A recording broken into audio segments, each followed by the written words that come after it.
रख लीजिए गुरुदेव चरण रख लीजिए गुरुदेव चरण रख लीजिए।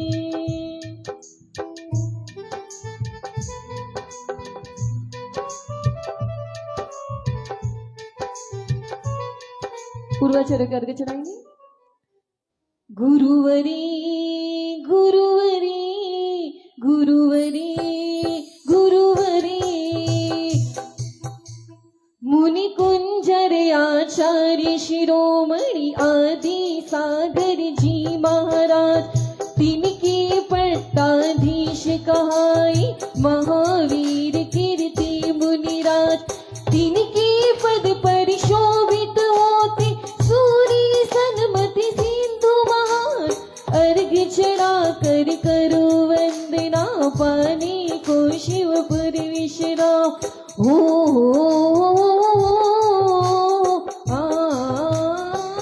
ओम ऋषि परम पूज्य मुनि कुंजर आचार्य 108 आदि सागर जी परम पूज्य आचार्य 108 महावीर कीर्तिवास परम पूज्य आचार्य 108 विमल सागर जी परम पूज्य तपस्वी सम्राट आचार्य 108 सन्मति सागर जी गुरुदेव के पावन सिंह कमलेभ्यो जला दिया अर्घम निरुपामति स्वाहा। पाद प्रदर्शन हेतु सादर आमंत्रित हैं।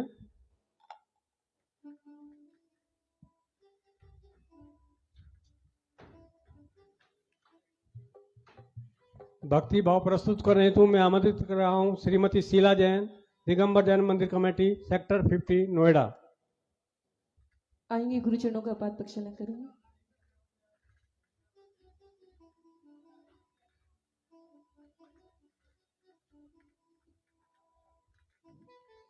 तेरी साधना साधना साधना से मुझे ज्ञान हो गया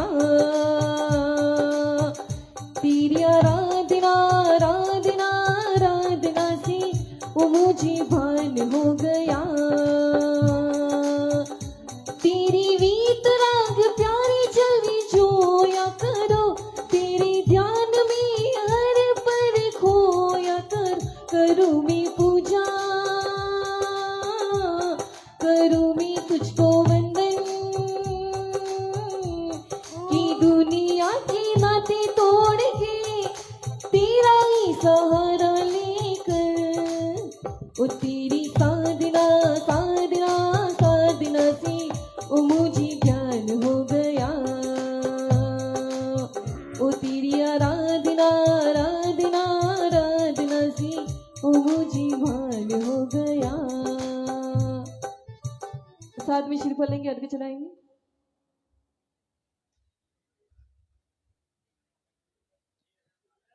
सुनील सागर गुरुदेव का सच्चा है दरबार किस्मत वालों को मिलता है सुनील सागर का साथ किस्मत वालों को मिलता है सुनील सागर का साथ अटकर विराश की दरी तू अष्टक चरणों में अर्पित शिरवंदित अष्ट प्रवचन की माताएं तुझ में विकसित आचार्य सुनील सागर जी की यश ज्ञानी ज्योत्सना सततवन हम भक्तों के कल्याण है तो आशीष आपका नित्य रहे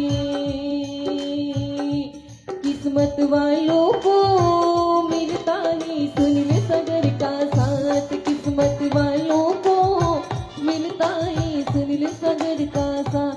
ओम ऋषि परम पूज्य चतुर्थ पट्टाधीश स्वासने श्रोमणि राष्ट्र गुरु आचार्य भगवान श्री सुनील सागर जी को देखिए पावन संगम ले जला दिया अर्घम निरुपामति स्वाहा। जिनवाणी उपकरण भेंट करेंगे इसके पश्चात शास्त्र भेंट करने हेतु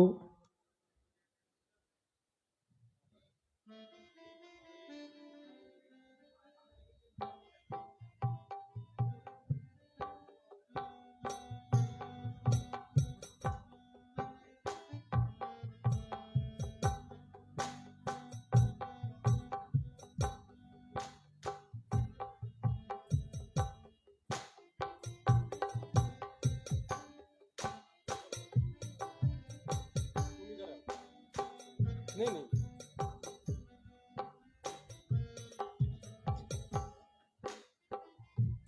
शास्त्र भेंट करने हेतु मैं आमंत्रित कर रहा हूं श्री पवन जैन कोषाध्यक्ष, श्री वरुण जैन कृष्णानगर, जो कि डायरेक्टर हैं जीवन सहयोग वेलफेयर फाउंडेशन के।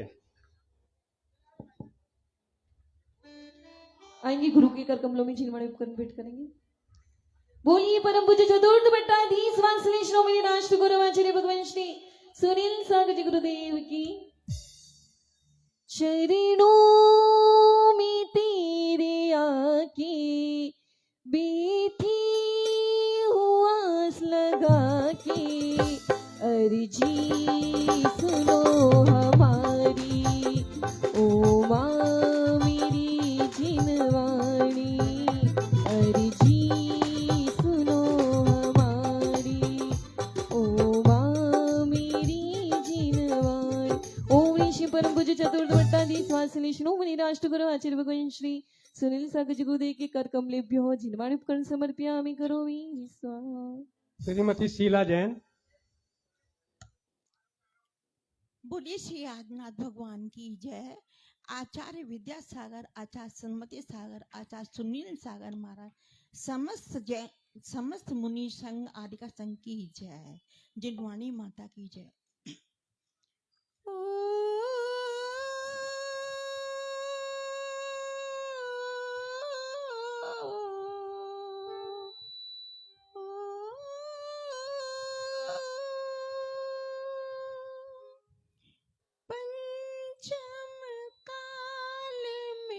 जो इंसान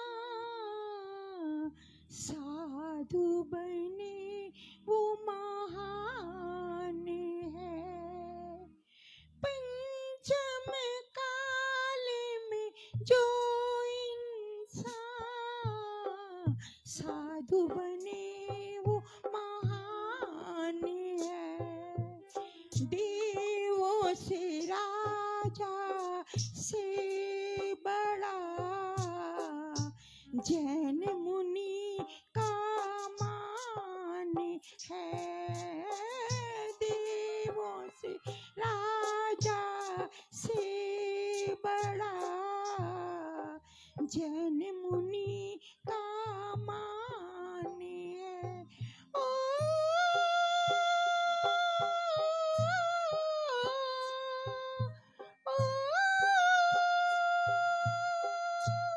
सुख और भोग के राग के रोग से मिलने वियोग से रहे परे। सुख और भोग से राग के रोग से मिलने वियोग से रहे परे। समता धारे ममता त्यागे हर परी से सुख से सहे। महाव्रत धारी मन अभिकारी धन इनका आगम जाने। पंचम काल में जो इंसान साधु बने वो महान है। मैत्री भावना मंगल कामना क्षमा परार प्राणी से। मैत्री भावना मंगल कामना क्षमा परार प्राणी से। तन मन वचन से जैन मुनि इंद्रियां रखते निगरानी से। न प्रमाद करे न विवाद करे समेकित का देते दानी। पंचम काल में जो साधु बने वो महान है। देवों से राजा से बड़ा जैन मुनि का मान है, देवों राजा से बड़ा। जैन मुनि का मान, सिद्ध शिला को लक्ष्य में रख कर जीना जा पालन करते। सिद्ध शिला को लक्ष्य में रख कर जीना जा पालन करते। तप जप योग से कर्म खपाते, तप जप योग से कर्म खपाते। ये सदा पैदल चलते, कुदरत के नियम ना तोड़ कभी, परहित इनका विधान। पंचम काल में जो इंसान साधु बने वो महान है। भूख प्यास क्या, सर्दी गर्मी क्या, कोई पीड़ा तन मन की। भूख प्यास क्या, सर्दी गर्मी क्या, पीड़ा कोई तन मन की। ना कुल हो ना व्याकुल हो, ना कुल हो ना व्याकुल हो। आनंद में करके भक्ति, आत्म में डूबे रहना ही मुनियों को ये वरदान है। पंचम काल में जो इंसान साधु बने वो महान है। देवों से राजा से बड़ा, जैन मुनि का मान है। ओ,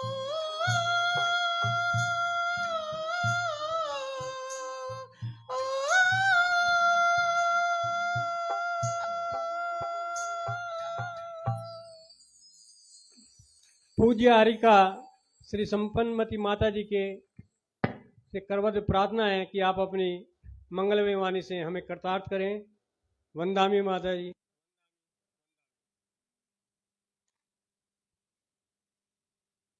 अपने दोनों हाथ जोड़ लेंगे। नमः श्री वर्धमानाय निर्धूत कलिलात्मने, सालोकानां त्रिलोकानां यत् विद्या दर्पणायते। जय बोलो अनंतानंत सिद्ध परमेश्वरी भगवान की। जय बोलो 1008 आदिनाथ भगवान की। जय बोलो वर्तमान जिन शासन नायक 1008 महावीर भगवान की। जय बोलो मुनिकुंजर आचार्य श्री आदि सागर जी महाराज की। तीर्थ भक्त शिरोमणि आचार्य श्री महावीर कीर्ति जी महाराज की। वात्सल्य रत्नाकर आचार्य श्री विमल सागर जी महाराज की। तपस्वी सम्राट महातपो मार्तंड आचार्य श्री सन्मति सागर जी महाराज की। गुरुवर गणधर देव है, गुरु तीर्थंकर देव, गुरुवर ही श्रुत देव है। जय जय जय गुरुदेव। गुरु आज्ञा तप त्याग है, गुरु आज्ञा वैराग्य, गुरु आज्ञा ही शिष्य के जीवन का सौभाग्य। जय बोलो परम पूज्य चतुर्थ पट्टाधीश वर्तमान के वर्धमान अभिक्षण ज्ञानोपयोगी आचार्य भगवान सुनील सागर जी गुरुदेव की।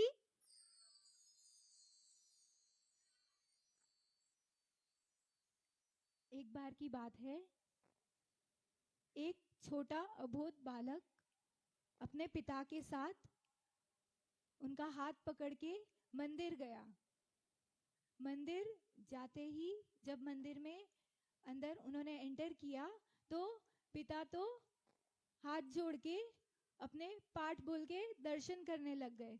बच्चा छोटा था तो यहाँ वहाँ पहले भगवान को निहारा, फिर पिता को देखा, फिर आजू बाजू देखने लगा तो देखा कि जो धोती दुपट्टे में वस्त्र पहने हुए जो धोती दुपट्टे में थे, वो सारे कोई मंत्र जाप कर रहा है, कोई पूजा कर रहा है, कोई कुछ पाठ बोल रहा है, कोई दादी जोर जोर से पाठ बोल रही है।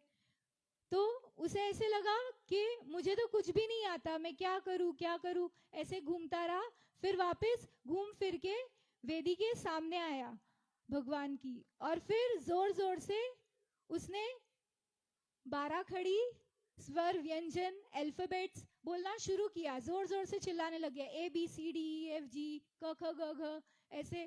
तो थोड़ी देर में किसी एक पंडित समान व्यक्ति की उसके ऊपर दृष्टि पड़ी, तो वो जाके हंस के उस बालक से कि ये क्या कर रहे हो, ऐसे कौन बोलता है, ये सब तो स्कूल में बोलना होता है, यहाँ बोलने को किसने कहा है। तो बच्चा थोड़ा निराश भी हुआ, डरा भी। फिर जब पंडित ने अपनी सारी बात रख दी, तो उस बालक ने शांति से उत्तर दिया कि देखो, मैं स्कूल जाता हूँ, तो मुझे हमारे गुरुजी बताते हैं कि जो भी शब्द बनते हैं वो अक्षरों से बनते हैं, तो अक्षर ज्ञान सबसे जरूरी होता है। तो मुझे अब कुछ आता तो है नहीं, ना पाठ आते हैं, ना पूजा करना आता है, ना मंगलाष्टक बोलना आता है। तो फिर मैं जोर जोर से सारे जितने भी अक्षर है वो सारे बोलता जा रहा हूँ।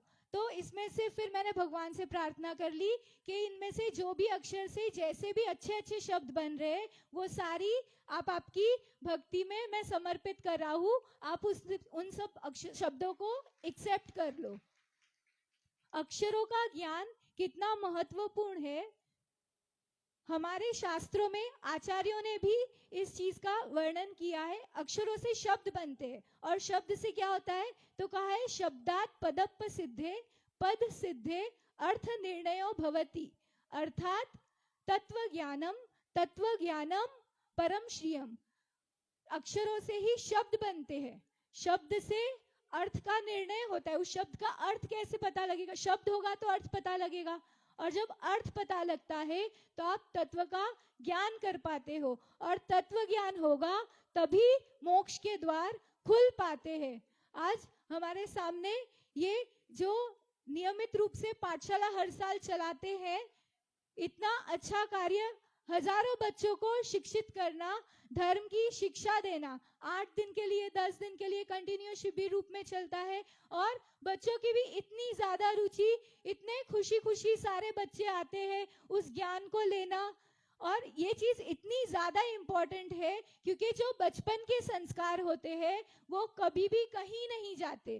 कहते हैं जो बचपन के संस्कार होते, युवा अवस्था आए तो थोड़े मौज शौक में भटक भी जाए, लेकिन अगर वो संस्कार ठोस पड़े हुए हैं तो समय रहते निमित्त, योग्य निमित्त मिल गया तो अपने आप वापस भटका हुआ व्यक्ति भी लाइन पे आ जाता है। और वो योग्य निमित्त और कोई नहीं, हमारे गुरु भगवान ही होते हैं। क्योंकि हम मंदिर जाते हैं, मूर्तियों के दर्शन करते हैं, लेकिन मन में इतनी विशुद्धि बन पाए ना बन पाए, मूर्तियां बोलती नहीं है, शास्त्रों को पढ़ना पड़ता है। शायद ही आज बचे कुचे संस्कृत के विद्वान होंगे, प्राकृत के विद्वान होंगे। आचार्य भगवान की संस्कृत क्या, प्राकृत क्या, हर एक लैंग्वेज पे इतनी गजब की कमांड है कि उनको कोई अर्थ की डिक्शनरी नहीं खोलनी पड़ती है।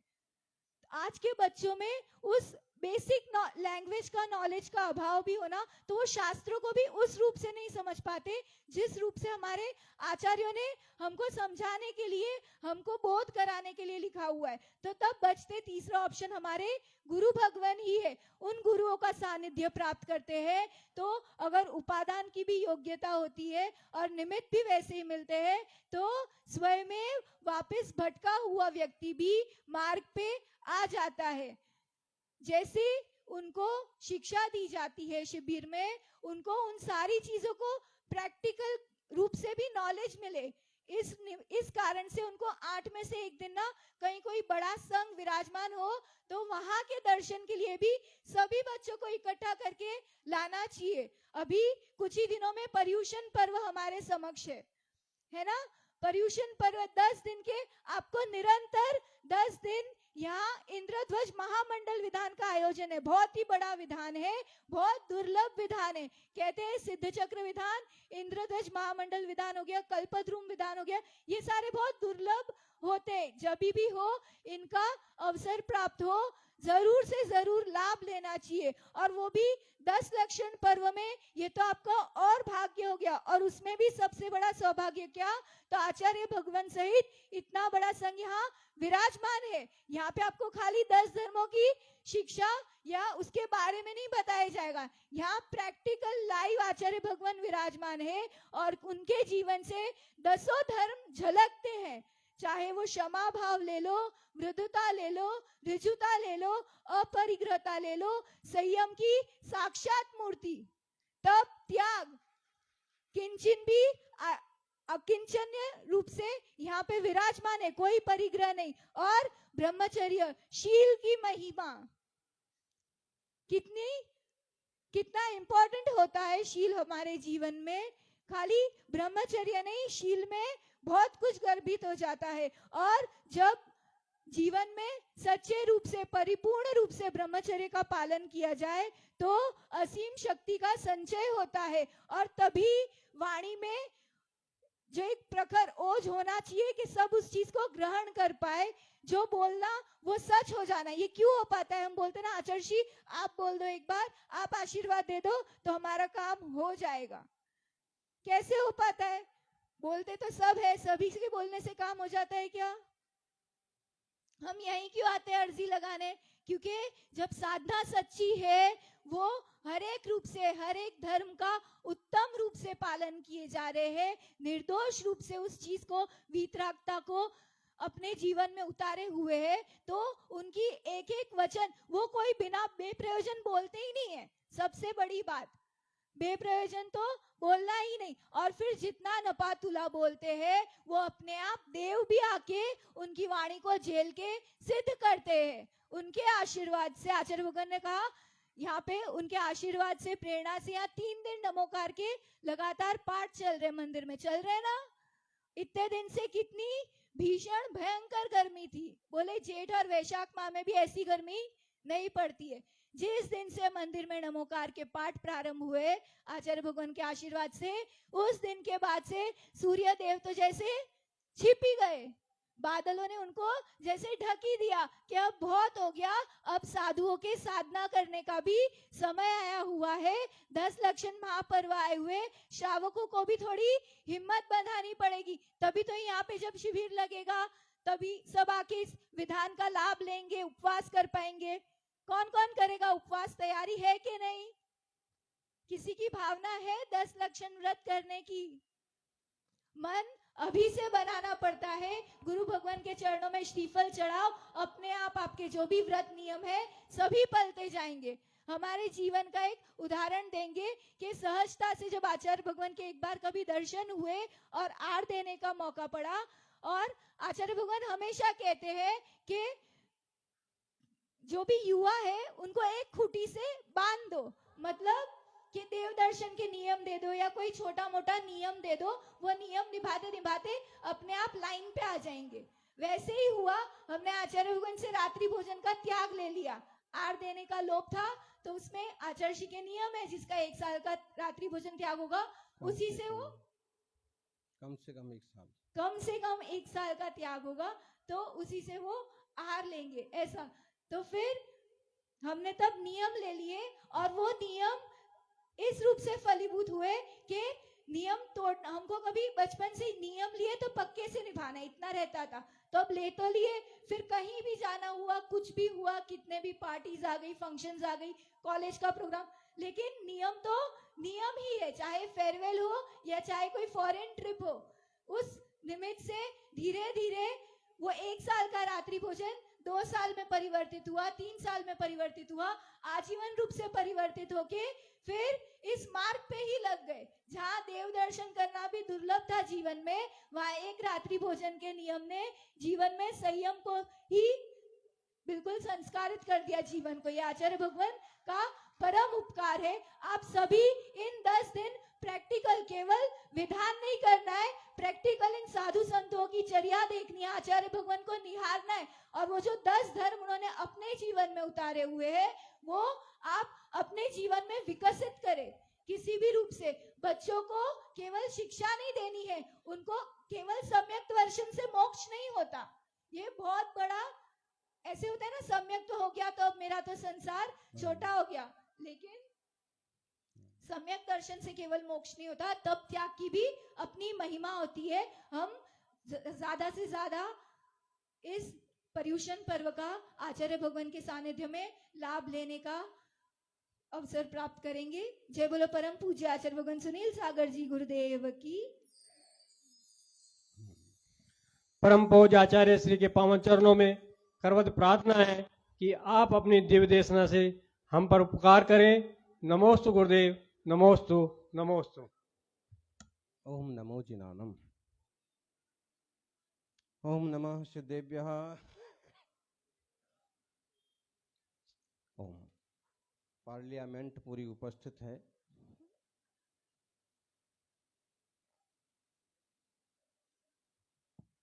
G20 के बाद सारे नेता यहीं आ गए हैं और समाज के विकास के लिए अच्छा काम भी कर रहे हैं, पाठशालाएं चला रहे हैं।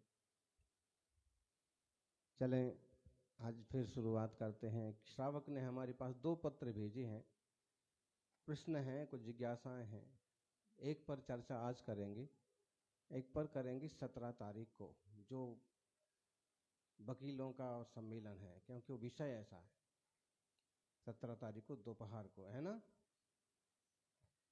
और इसमें समाज के भी वरिष्ठ गरिष्ठ सारे लोग आएंगे, क्योंकि वो एक गंभीर तीर्थ और चल अचल तीर्थों से संबंधित चर्चाएं भी होंगी, नियम कानून की बातें भी होंगी और कुछ निष्कर्ष भी निकलेंगे। अभी आपने बड़ा सुंदर प्रवचन सुना, उसके भी कुछ सारांश आपको बताएंगे। दोनों हाथ जोड़िए। तुभ्यं नमः स्त्री भुवनार्तिहराय नाथ। एक साथ बोलिए। तुभ्यं नमः स्त्री भुवनार्तिहराय नाथ। तुभ्यं नमः क्षितितलामलभूषणाय। तुभ्यं नमः स्त्रीजगतः परमेश्वराय। तुभ्यं नमो जिह्वबोधदिशोषणाय। तुभ्यं नमो जिह्वबोधदिशोषणाय। आदिम तीर्थेश्वर आदि विधाता देवादिदेव ऋषभ देव भगवान की। वर्तमान जिन शासन नायक वर्धमान महावीर भगवान की। आचार्य श्री आदि सागर जी महावीर कीर्ति विमल सागर जी महाराज की। तपस्वी सम्राट गुरुदेवाचार्य श्री सन्मति सागर जी महाराज की। बोलिए परम पूज्य चतुर्थ पट्टाधीश वासनी शिरोमणि राष्ट्र गुरु आचार्य भगवान श्री सुनील सागर जी गुरुदेव की। जयकारा गुरुदेव का। जिसके जैसे संस्कार हैं वो वैसा ही दिखाता है। जिसके जैसे संस्कार हैं वो वैसा ही जीवन दिखाता है। कोई नेता मटन बनाना सीखता है, कोई नेता विदेशियों को भी शाकाहार सिखाता है।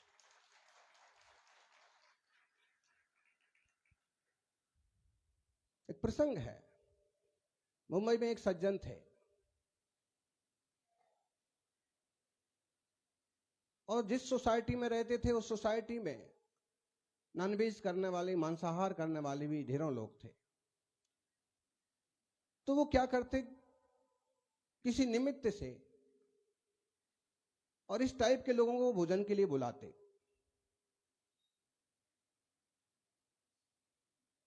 और उनके भोजन करने के बाद उनसे पूछते भोजन कैसा लगा। श्रावक के घर में बना हुआ शुद्ध शाकाहारी भोजन आप लोगों को कैसा लगा। और वो सभी नॉनवेज खाने वाले लोग बहुत सुंदर, बहुत बढ़िया लगा। कुछ चीजें तो ऐसी हैं कि जो आज तक हम लोगों ने चखी नहीं, खाई नहीं। फिर वो आग्रह करते, जब भी भोजन आपको बहुत अच्छा लगा, जब शाकाहारी खाना आपको अच्छा लगा, तो आप मांस छोड़ क्यों नहीं देते। ये बहुत बड़ी कूटनीति कहिए, एक बहुत बड़ा संदेश देश से गया है कि विदेशी लोगों की जिनके मुख में और ही चीजें पड़ती थी, उनके मुख में शुद्ध शाकाहार पड़ा। पहली बार उनको किसी नई चीज का, किसी नए स्वाद का अनुभव हुआ होगा कि जलेबी ऐसे होती है, काजू कतली ऐसे होती है, श्री अन्नम से बने हुए पदार्थ ऐसे होते हैं। और जैसे बुरी चीजों की आदत लग जाती है, वैसे कभी कभी अच्छी चीजों की भी आदत लग जाती है। अगर कुछ लोगों को भी शाकाहार की आदत लगी, शाकाहार के प्रति सम्मान पैदा हुआ, तो हम समझ लें कि हमारे देश में G20 का जो आयोजन हुआ वो पूरी तरह से सफल हुआ। पारंपरिक पकवान तो परोसे ही गए, लेकिन साथ में मिलेट्स, श्री अन्नम के बनाए हुए पदार्थ भी परोसे गए। आप कहोगे समय सार की शुरुआत में खाने पीने की बात, मजा आ गया। भावार्थ समझिए, जिस अन्न को गरीबों का, दरिद्रों का भोजन माना जाता था, उस अन्न को विश्व के बड़े बड़े नेता चाव से खा के गए। और इससे ये सिद्ध हुआ कि प्रकृति ने जो ज्यादा चीजें बनाई हैं, जो गांव में चीजें पैदा की हैं, वो अपने आप में परिपूर्ण है। जिस इंसान को कुछ और नहीं मिल सकता है, वो केवल बाजरे में, केवल ज्वार में भी सारे विटामिन पा सकता है। वो मोटा अन्न दरिद्रों के लिए नहीं है, वो मोटा अन्न प्रकृति का उपहार है। और मोटा अन्न नहीं, वो श्री अन्न है कि अगर गरीब को वो भी मुट्ठी भर दाने मिल जाएं तो भी उसका जीवन चलता रहेगा। और वो अपने आप में इतने पोषक तत्वों से परिपूर्ण है कि कोई अमीर भी खाए तो उसका जीवन भी स्वास्थ्य और समृद्धि से परिपूर्ण हो जाए। सरकार से इसमें एक आग्रह और करेंगे कि जब हमारा मिलेट्स, हमारे देश का श्री अन्न इतना महत्वपूर्ण है, ढेरों चीजें हैं, रागी है, कुटकी है। गांव में जब बचपन में नाम सुना करते थे, खाते थे तो कभी रुचता था, कभी नहीं रुचता था। लेकिन अब जब बड़े बड़े इवेंट्स में इसका उपयोग हो रहा है, बड़े बड़े लोग नाम ले रहे हैं और 100 रुपए किलो की चीज 1000 रुपए किलो बिक रही है, तो ऐसे लग रहा है कि मैं भी बहुत गौरवशाली रहा, मैंने बचपन में ये सब खाया। कुटकी भी खाई, कोदों भी खाई, चावल भी खाए, गेहूं तो अभी भी खाते हैं। 2 अन्न लेते हैं, गेहूं और मूंग। तो श्री अन्न को सरकार बढ़ावा दे रही है और देवे।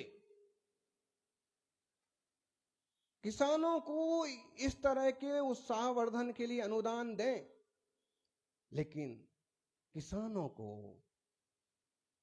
मुर्गी पालन, मछली पालन, बकरा पालन,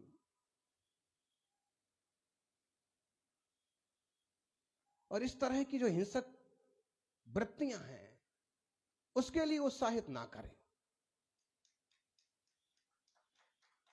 कुछ लोगों का कहना है कि सरकार का कर्तव्य बनता है कि हर एक वर्ग का पालन करे। हर एक वर्ग का पालन करिए, लेकिन अगर कोई वर्ग पिछड़ा हुआ है, पिछड़ी तरह की आजीविका अपना रहा है, तो उसे उसी में मत पड़ा रहने दीजिए, उसे भी ऊपर उठाने की कोशिश कीजिए। जैसे मेला ढोने वाले लोगों के लिए एक आंदोलन खड़ा किया गया कि कोई सिर पर मेला नहीं ढोएगा, एक इंसान का जीवन जिएगा, ऐसे ही देश में एक तरह का आंदोलन होना चाहिए, कोई भी किसी जीव को नहीं मारेगा, कोई भी किसी तरह की हिंसा नहीं करेगा। मिलेट्स उत्पन्न कीजिए, तरह तरह के धान्य पैदा कीजिए, खेती के तरीके बदलिए, 1 बार 2 बार नहीं 3 बार फसलें लीजिए, इस तरह से अपनी आजीविका बढ़ाइए। गौवंश का पालन कीजिए। क्योंकि विज्ञान लोग होते हैं वीगन, वो दूध आदि के पदार्थों का भी निषेध करते हैं। वो शाकाहार को प्रोत्साहित कर रहे, एक अच्छी बात है, लेकिन दूध आदि की अपनी महिमा है। पशुओं की सुरक्षा संरक्षा के लिए उनका पालन भी जरूरी है। तो इस तरह की जो वृत्तियां हैं, उन पर भी फोकस किया जाए कि जनता की वृत्तियां सदाचार की हों। कितने सारे राष्ट्र अध्यक्ष इस बात को बोल के गए कि भारत के लोग बहुत दयालु हैं, भारत में अहिंसा की, शांति की धारा बहती है। और यहां आकर के हमें बहुत अच्छा लगा पहली बार हमने देखा कि कहीं प्रकृति भी मुस्कुराती है। सौभाग्यशालियों, हमारे देश ने एक तरह से चक्रवर्ती का रुतबा हासिल किया है। जब 20 राजा चरणों में झुक जाते हैं, 32,000 मुकुटबद्ध राजा जिन्हें नमस्कार करते हैं, वो चक्रवर्ती कहलाते हैं। और दुनिया के बड़े से बड़े राजा भारत को धोख लगा के तो गए ना। बच्चों को क्या, बड़ों को भी सिखा के नहीं सिखाया जाता है, दिखा के सिखाया जाता है। जब पीएम ने जूते उतार के राजघाट पर गांधी की समाधि के पुष्प अर्पित किए, तो देखा देखी अमेरिका के राष्ट्रपति ने भी जूते उतार करके। दुनिया को अगर आप सिखाना चाहते हैं तो आप सिखाइए और दिखा करके सिखाइए। कई बार सज्जन आते हैं, बोले महाराज जी मंत्री महोदय आए हैं केंद्र सरकार में अमुक पद पर हैं, बहुत बहुत अच्छे विचार हैं। अब उनसे कहते हैं कि नमस्कार करो, नमोस्तु करो। उनको इस टाइप का आइडिया ही नहीं आया अभी तक कि दिगंबर मुनि को नमस्कार करने का तरीका क्या होता है। आप उनको सिखाइए मत, आप खुद दिखाइए। साष्टांग करवाना चाहते हैं तो खुद ही लेट जाइए। पंचांग करवाना चाहते हैं कुछ पंचांग करिए। श्रीफल चढ़ाना चाहते हैं तो शुद्ध उनको थमा, बस तो थमाओ मत, थमाओ भी और एक हाथ में लो। और ओम बिरला जब आए, उनके श्रीफल चढ़ाने का तरीका देखा आपने? एक श्रावक जैसे करता है वैसे करके उन्होंने विधि के बाद बिना किसी इशारे से श्रीफल चढ़ाया, नमस्कार किया। क्यों? क्योंकि कोटा उनकी भूमि है, संतों का आना होता रहता है, सानिध्य बना रहता है, इसलिए वो एक तरह से सीखे हुए हैं। लेकिन अगर किसी को सिखाना चाहते हो तो आपको खुद प्रैक्टिकल करना होगा। समझ में आया ना पाठशाला वालों? हाँ, और आप तो आशीर्वाद के पात्र हैं। बरसों से नन्हे मुन्नों को सिखा करके कितने लोगों को धर्म मार्ग पर बढ़ाया है। दिल्ली वालों को भी चाहिए, एनसीआर वालों को भी चाहिए कि पाठशालाओं का पूरा लाभ लें, बच्चों को स्कूल भेजें, स्कूल के साथ साथ पाठशाला जरूर भेजें। देखिए कैसे संस्कार होते हैं। कितनी छोटी सी और सुंदर सी स्टोरी आप सुन रहे थे। मां के साथ बच्चा मंदिर गया है और मां अपने जाप में लग गई, पूजा में लग गई, और सब लोग अपना अपना गीत गान गा रहे हैं, भक्तामर गा रहे हैं, महावीर अष्टक गा रहे हैं, नमोकार बोल रहे हैं, जाप कर रहे हैं। नमोकार का प्रभाव देख रहे हो? जिस दिन से 3 दिन से नमोकार का पाठ मंदिर में बैठा है, उस दिन से मौसम भी एकदम शालीन हो गया है। देश का एक कार्यक्रम ऊंचाइयों को लेकर के संपन्न भी हुआ है, और जिस चीज की संभावना सहमति बनने की संभावना ना के बराबर थी, वो सारी सहमतियां भी देशों के बीच बन गई। आप कहोगे महाराज जी नमोकार मंत्र से हुआ। भाई सब लोगों ने अपने अपने स्तर पर प्रयास किए होंगे, लेकिन मंत्र शक्ति भी कभी बेकार नहीं जाती है। कुछ ना कुछ तो इसका भी योगदान होगा। थोड़ी सी ऊर्जा, एनर्जी कहीं ना कहीं आपकी साधना की, आपके पूजा जाप की भी पहुंची होगी। सौभाग्यशालियों, बच्चा सीख रहा है, सब लोग कुछ ना कुछ कर रहे हैं और मुझे कुछ नहीं आता है। और उसने भगवान के सामने खड़े होकर के क्या चालू कर दिया? क ख ग घ ग। हम देख रहे थे आपकी पाठशाला की पुस्तक, और इस तरह से लिखे हैं और धार्मिक चिन्ह बने हुए हैं। अगर उसी में ब्राह्मी के अक्षर और रोमन लिपि के अक्षर भी जोड़ दिए जाएं छोटी साइज में, तो बच्चे के सामने एक साथ 3 चीजें आ जाएंगी। जो पढ़ रहा है हिंदी माध्यम से वो भी आ जाएगा, इंग्लिश का छोटा अक्षर भी आ जाएगा, और ब्राह्मी लिपि वाला अक्षर भी आ जाएगा। धनपाल जी, आपके मंत्रिमंडल में फाइनल कर दीजिएगा। अभी सरकार ने बोला ही है कि भारत भारत ही कहलाएगा, लेकिन अभी मंत्रिमंडल में पास होना बाकी है। हाँ, तो वो आपसे नहीं कहेंगे, वो तो मोदी जी से, सरकार से कहेंगे कि कानून में से भी, संविधान में से भी इंडिया शब्द हटाया जाना चाहिए, कि कोई भी प्लेयर्स टीम बाहर जाती है वो इंडियंस टीम नहीं कहलाना चाहिए।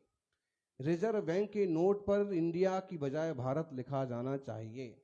और निश्चित रूप से जब इतना बड़ा काम हुआ है तो एक काम भी जरूर होंगे।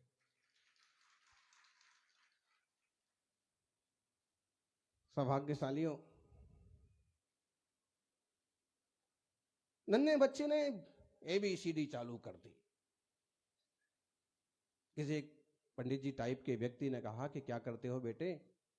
स्कूल थोड़ी है, मंदिर है। यहां प्रभु पतित पावन वाली विनती बोलिए, सकल गे ज्ञायक तदपि, ये स्तुति बोलिए, भक्तामर बोलिए। नन्हा सा बच्चा कहता है मुझे भक्तामर नहीं आता है, मुझे ये नहीं आता है, मुझे पूजा नहीं आती है। नमोकार आता था तो पढ़ लिया है, अब बाकी टाइम में क्या करूं? मैं तो यही पढ़ूंगा। ये स्कूल में पढ़ा जाता है, मंदिर में नहीं पढ़ा जाता। उसने कहा स्कूल में सर ने, टीचर ने, गुरुजी ने बताया था कि देखो ये जो अक्षर है ना, सिद्धो वर्ण समाम नाया, अनादिकाल से है और एक एक अक्षर अपने आप में मंत्र है। और अक्षरों से वर्णे कृतानि चित्रे, चित्रे तो पदानि कृतानि वाक्यानि। वर्णों से शब्द बनते हैं, शब्दों से वाक्य बनते हैं और वाक्यों से ही सारे मंत्र और स्तुतियां बनती हैं।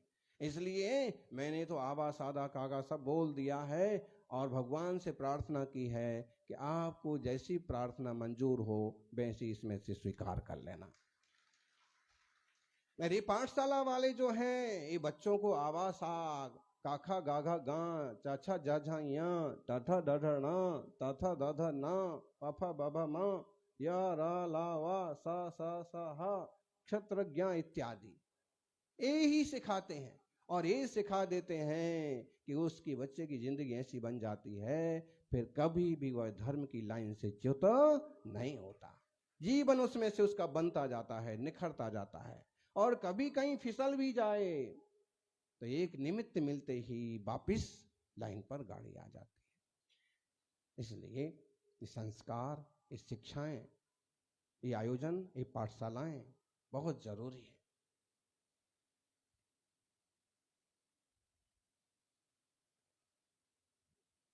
पाठशाला के लिए गीत गाया ना शुरू में, है नैतिकता की सुर सरिता में जन मन तन पावन हो, संयममय जीवन हो। सुधरे सभी समाज तभी तो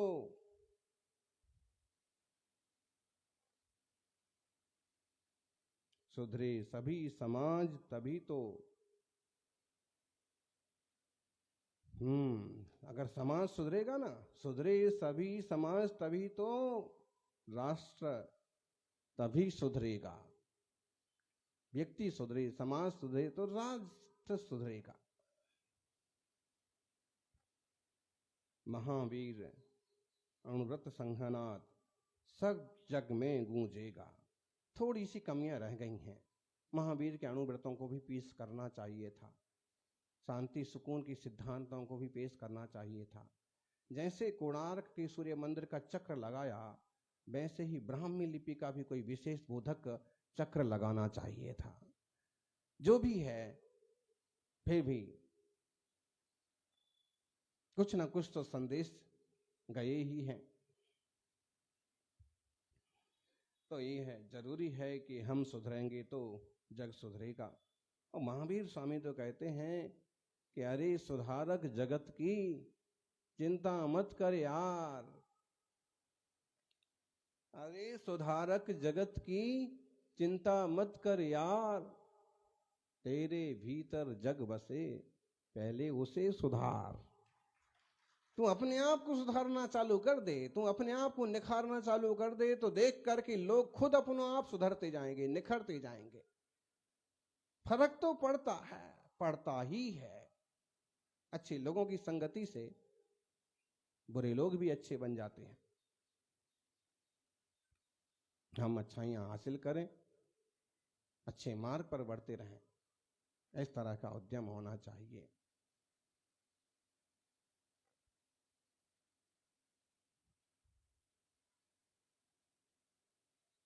अक्षरों के अभ्यास से, अक्षर किसे कहते हैं? अक्षर, अक्षर किसे कहते हैं? ना क्षरति इति अक्षरा, जो नष्ट नहीं होता है, क्षरित नहीं होता है, वो अक्षर है। और अक्षर का आविष्कार किसने किया? आदि ब्रह्मा ऋषभदेव, जिनके बेटे भरत के नाम से इस देश का नाम भारत पड़ा, और जिनकी बड़ी सारी सुंदर प्रतिमा 41 फुट की तो होगी जमीन से लेकर के, मूर्ति अपने आप में 31 फुट की है। और ठेठ जहां संसद भवन है, जहां राष्ट्रपति भवन है, जहां इंडिया गेट है, उसी कनाट प्लेस पर है ना, भरत भगवान की मूर्ति खड़ी है।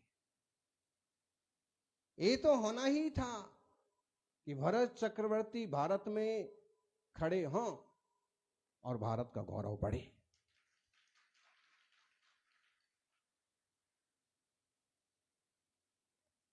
थोड़ी सी ईमानदारी से और भरत स्वामी को न्याय मिले, और जनता और आना चाहिए था कनॉट प्लेस में, एक बार भरतेश्वर के सामने भी जाना चाहिए था जनप्रतिनिधियों को, सारे देश के प्रतिनिधियों को, और फिर हमारे पीएम बताते कि ये भरत चक्रवर्ती है जो दुनिया पर राज करते थे और सब कुछ त्याग करके भगवान, इन्होंने सब त्याग किया और तपस्या करके भगवान बने, इनके नाम पर इस देश का नाम भारत पड़ा। आप कहोगे महाराज जी आप बता रहे हो, पहले बताते और उनको ही बताते हो तो फर्क पड़ता, हमको बताने से क्या फर्क पड़ता है? फर्क तो पड़ता है। तालाब के किसी कोने में भी एक कंकर फेंको ना तो तरंगे पूरे तालाब में जाती हैं।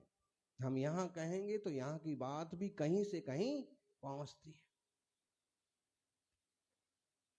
अब आपके संस्कारों का प्रभाव पड़ता है। गांधीनगर चतुर्मास के बाद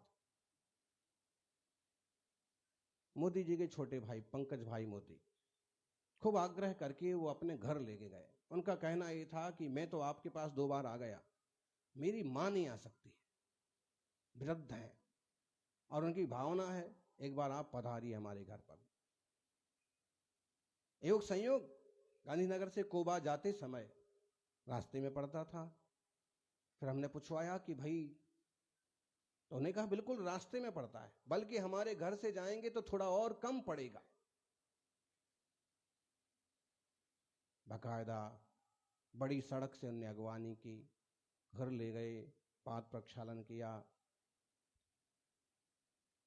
सादा सुथरा सिंगल स्टोरी का घर, साफ स्वच्छ। एक सन्यासी का फोटो लगा था जो काफी तपस्वी और त्यागी व्रती शाकाहारी मालूम पड़ रहे थे, और वहीं बैठी थी हीराबा, एकदम बिल्कुल साफ प्रतिमाधारी, जैसे ब्रह्मचारी के वस्त्र होते हैं उसी तरह की साड़ी, उसी तरह की आभा। फिर 2-4 बातें हुई। फिर उन्होंने अपने भाव भी बताया कि मैं तो बहुत शांत रहती हूँ, भगवान का नाम लेती हूँ, आपका आशीर्वाद रहेगा और मेरा जीवन अच्छी तरह से समाप्ति की ओर जाएगा, पूरा होगा। समझ में आया कि जिस माँ के इतने अच्छे भाव हैं वो भाव उनके बेटों में भी गए हैं। माँ बाप का कर्तव्य बनता है कि वे अपने आचार विचार सुधारें। बच्चे को कहेंगे कि मोबाइल मत छुओ, मत लो, मत खेलो, नहीं मानेगा। आप खुद मत लो, वो भी छोड़ देगा। जो चीज आप दूसरों से करवाना चाहते हैं वो आप करिए, और जो चीज आप दूसरों से नहीं करवाना चाहते हैं वो आप मत करिए, दूसरे भी नहीं करेंगे।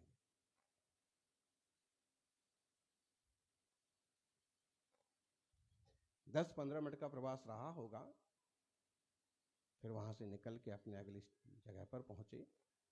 कहने का आशय है, संस्कार आते हैं और पाठशालाओं के माध्यम से संस्कार और सुव्यवस्थित और विकसित किए जाते हैं। सौभाग्यशालियों, समय सार हमें सिखाता है कि जन्म जन्म के खोटे संस्कार पड़े हुए हैं। एक ज्ञान घन जो उपयोग है, जो निर्मल आत्मानुभूति रूप दशा है, वो अनादिकाल से मिथ्यात्व, अज्ञान और अविरति रूप हो रही है। श्रद्धा का उल्टा परिणमन हो रहा है, ज्ञान का विपरीत परिणमन हो रहा है, और संयम असंयम रूप से पड़ा हुआ है। अहो, तुम्हारे इन खोटे संस्कारों का त्याग करो, खोटी विचारधारा का त्याग करो, और जानो ये सब मेरा नहीं है। एवं पराणी दब्बाणी, निकाल लीजिए समय सार 96, 96 नंबर गया था।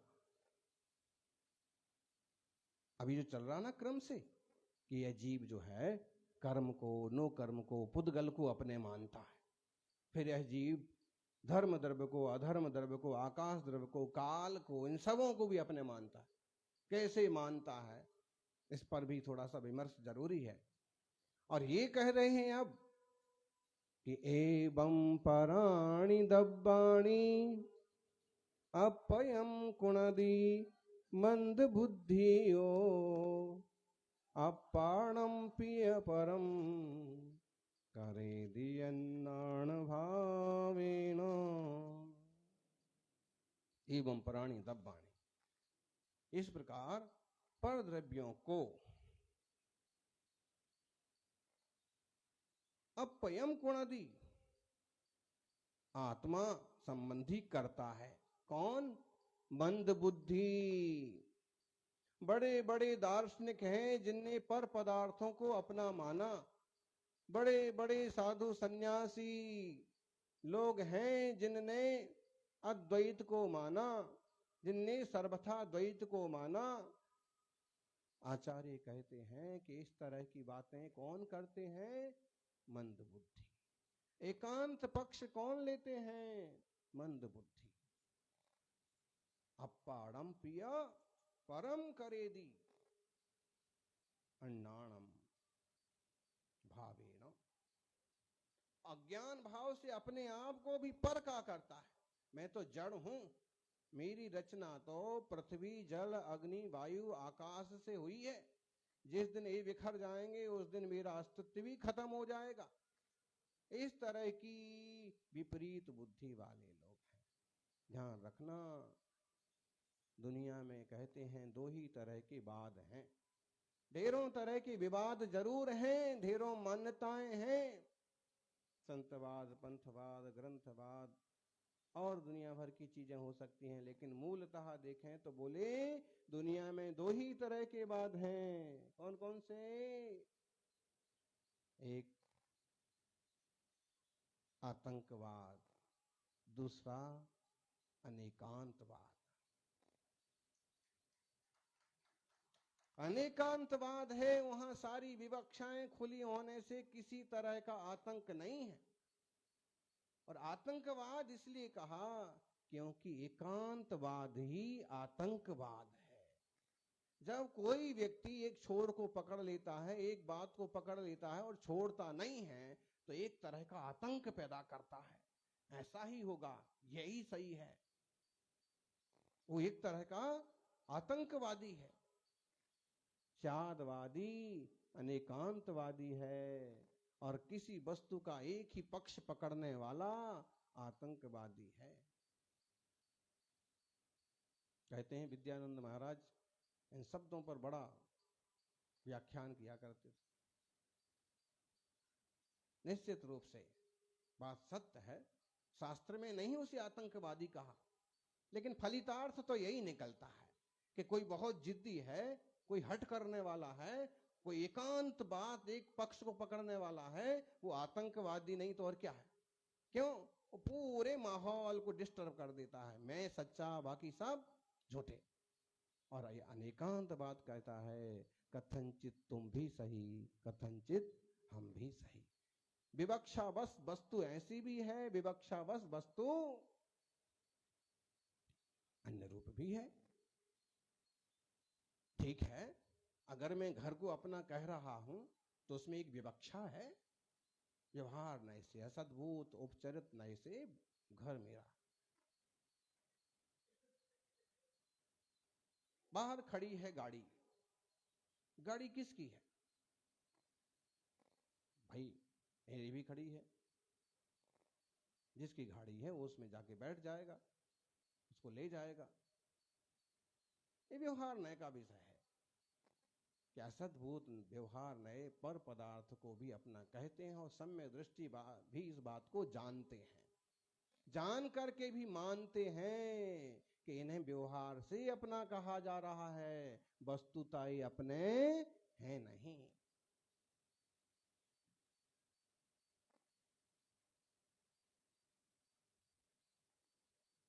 अपने आप को भी पर का कह देता है, भाई हम तो आपके ही हैं, किसी तरह की फिक्र मत करिए, हम तो आपके ही हैं। ऐसा हो जाता है क्या? कल के दिन वो कहे कि आप हमारे ही हैं, तो चलिए हमारे घर चलिए, झाड़ू पोंछा करिए। वो ना वो कहेगा और ना वो आप समझेंगे। आशय न्याय बहुत बड़ी चीज है और अनेकांत बात दुनिया का सबसे बड़ा दर्शन है। मुझे लगता है कि इस तरह की चीजें भी दुनिया को दिखाई जाना चाहिए।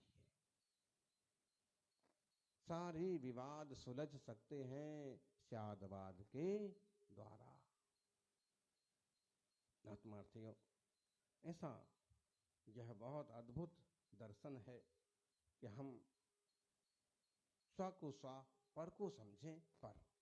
अज्ञानी क्या करता है कि पर को भी स्व समझता है, स्व को भी पर समझता है। आप देखिएगा कि इस तरह से वो प्रवृत्ति करता है।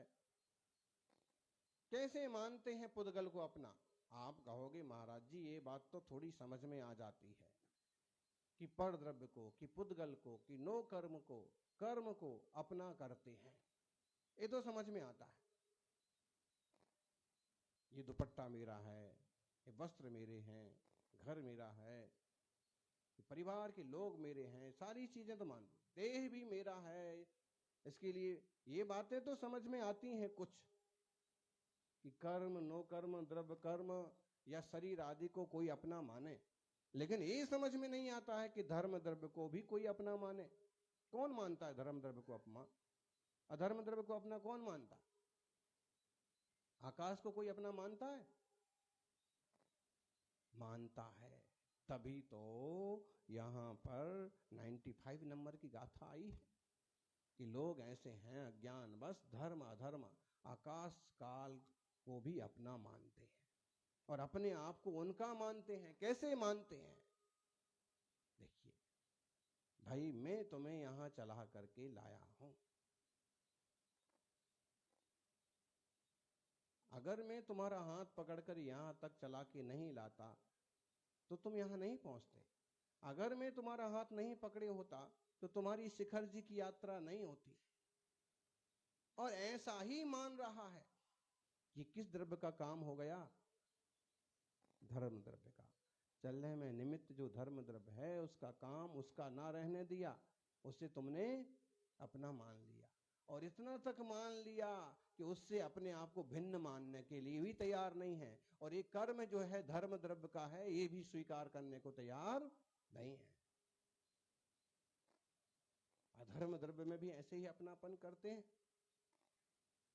बोलो, आपको हमने अपने घर में ठहरा लिया, आपको विश्राम की जगह दी। बोलो, अगर हम तुम्हें न ठहराते तो कौन ठहराता? ठहरने में निमित्त कौन बनता है?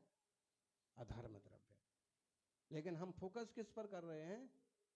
क्योंकि व्यवहार में ऐसे ही कहा जाता है, ऐसे ही चलता है, लेकिन निश्चय नय कहता है कि ठहराना, ठहरने में निमित्त बनना, ये अधर्म द्रव्य का कार्य है।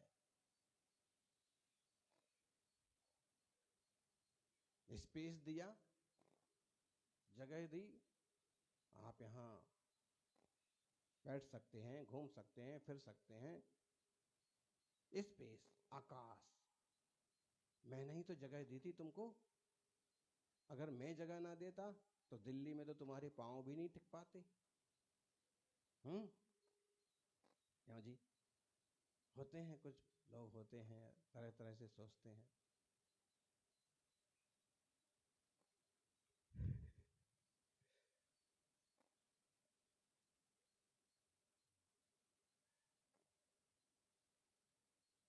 लेकिन स्पेस देने वाले आप कौन होते हैं? व्यवहारिक दृष्टि अपनी जगह है, उसका पूरी तरह से निषेध नहीं किया जा रहा है, लेकिन सर्वथा जो एकत्व कर रखा है ना, ये भ्रम पाल रखा है कि स्पेस मैंने दिया। स्पेस तुमने दिया कि आकाश द्रव्य ने दिया? आकाश ना होता तो तुम कहां स्पेस देते? कई बार पिताजी चिल्लाते हैं बेटे पर, मैंने तुमको बड़ा किया। बड़ा होने में पिताजी ज्यादा निमित्त हैं कि काल द्रव्य? मैंने तुमको बड़ा किया और तुम मुझी पर चिल्लाते हो। और बच्चा ज्ञानी हो और कहे कि पिताजी आपने कैसे बड़ा किया? बताइए किस ढंग से बड़ा किया? जब मैं इतना छोटा था तो आपने खींच करके बड़ा किया क्या? तो कैसे बड़ा किया? नहीं, खिला पिला के बड़ा किया। लेकिन काम तो अपने काल के हिसाब से हुआ ना। तो मूल परिवर्तन में, बढ़ने में निमित्त कौन बना? काल द्रव्य। बहुत अहंकार टूटता है इससे, तत्व को समझने से। कुछ ऊंचा नीचा भी होता है तो हमारा चित्त स्वीकार करने को तैयार रहता है कि काल द्रव्य का कार्य काल द्रव्य ने किया, धर्म द्रव्य का कार्य धर्म द्रव्य ने किया, आकाश द्रव्य का कार्य आकाश ने किया। कर्म नो कर्म अपने हिसाब से काम कर रहे हैं, मैं क्यों ज्यादा उलझूं? सहज रूप से कुछ संभालते बनता है, करते बनता है करो, नहीं बनता है तो अपने में सहज रहो, सौभाग्यशाली हो। शुद्ध निश्चय नय की अपेक्षा अभव्य और दूर भव्य शुद्ध बुद्ध निरंजन है। जबकि अभव्य जीव दूरानुदूर भव्य कभी भी शुद्ध नहीं हो पाएंगे, मोक्ष नहीं पाएंगे। तो इनको निश्चय नय से, शक्ति रूप से अनंत चतुष्टयधारी कहने का क्या लाभ है? एक तरह का प्रश्न है। अभव्य जीव है, कभी मोक्ष तो जाना नहीं है, दूरानुदूर भव्य है, मोक्ष तो जाना नहीं है, तो बताइए उसे हम अनंत चतुष्टय वाला कह सकते हैं क्या? नए विवक्षा से कह सकते हैं, लेकिन सच्चाई ये है अनंत चतुष्टय वो भी कभी साक्षात प्राप्त नहीं होना है। शक्ति रूप से उस जीव में अनंत चतुष्टय आदि हैं, तब भी कभी उनकी व्यक्ति नहीं होना है। इसलिए बठर मूंग की तरह है, ऐसे बोलते ना, मूंग ऐसा भी होता है कि कभी सीझता नहीं है। तो किसी नए से, किसी विवक्षा से हम उसे कह सकते हैं कि अभव्य में भी अनंत चतुष्टय है, लेकिन प्रकट नहीं होगा। उसकी अपनी योग्यता, कुछ चीजें ऐसी होती हैं। ऐसे एक शंका है कि 6 माह 8 समय से 608 जीव हो जाएंगे। 6-8 समय में, मतलब 608 जीव मोक्ष जाते हैं। 6 महीना 8 समय में कितने जीव मोक्ष जाते हैं? एक तरह का सिद्धांत है। तो 6 महीने 8 समय में 608 जीव नित्य निगोद से निकलते भी हैं, व्यवहार राशि में आते हैं। इतने ही जीव व्यवहार राशि से निकल कर तब करके मोक्ष चले जाते हैं। अब प्रश्न ये है कि नित्य निगोद से जो है भव्य निकलते हैं कि अभव्य निकलते हैं? एक विवक्षा तो यह है कि भव्य निकलते हैं, क्योंकि भव्य जीव राशि ही मोक्ष जाती है। 608 जीव व्यवहार राशि में से निकल के मोक्ष गए, और 608 जीव भव्य होंगे, तभी भव्य और भव्यों की राशि का संतुलन बैठ पाएगा।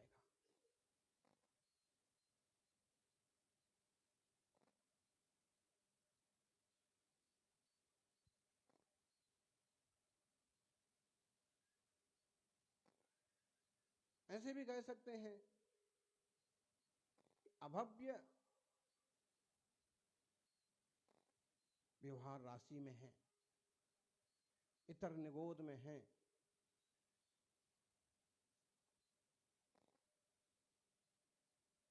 और अभव्यों की संख्या भव्यों की संख्या से बहुत कम है।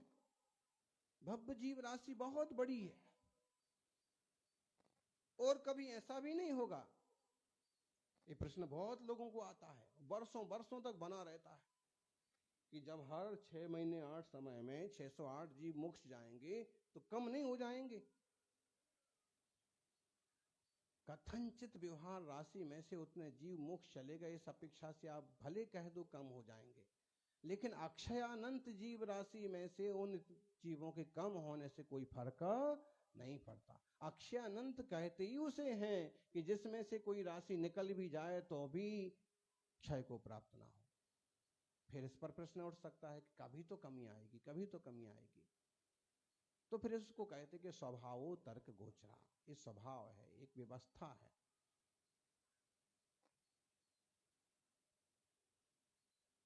फिर एक बात कही है कि अगर हम किसी अपने सगे भाई बहन आदि की सेवा करते हैं, आवश्यकता पर काम आते हैं, बीमारी में रुपए खर्च कर देते हैं, तो ये केवल राग मोह में आएगा कि दान में भी आएगा?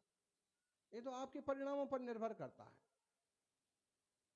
अगर कई लोग तो ऐसे होते हैं कि अपना भाई बीमार पड़ा रहे तो भी हेल्प नहीं करते हैं, पैसा दबा करके रखते हैं। नहीं, भाई हो कोई और हो, दया वाले हैं, यदि आप निर्मल परिणाम वाले हैं तो आप उसकी सहायता करेंगे।